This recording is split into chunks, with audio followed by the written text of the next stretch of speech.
台北捷运确定要来取消电子票证8折的优待，改做现金回馈，坐愈多回馈就愈多。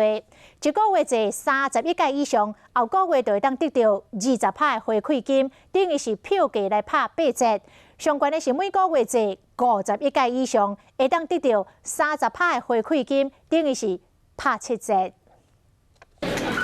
坐捷运用悠游卡等等的电子票证，即摆有8折的优待，不过发现包一董事长已经同意新版票价调整方案，2月份开始全面恢复原价，改由现金的回馈制。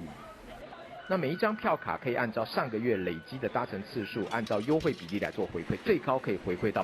30%，也就相当于全票的7折，比原来的8折更优惠。 以坐几摆来做分金，每10摆是1金，每个月坐11摆以上就回馈，11到20摆后个月就回馈23%，2到30摆回馈15%，31到40摆回馈23%，上悬一个月坐51摆以上就使回馈30%，等于是拍7折。 包括悠游卡、一通卡、爱金卡、甲有钱卡等等4种电子票证拢会使用。至于1280公共运输定期票、敬老卡、爱心卡、儿童卡等法定的优惠票种，还有就是像是转乘优惠，优惠的方式跟优惠的金额都维持不变。 一般上班族来算，一个月上班22天，每天坐2摆捷运，一个月上下班总共44摆，20块的票价拍8折，一个月开704块。若用现金回馈坐了后，一个月坐44摆，后个月就回馈25%现金，算是75折，加算下来才开660块。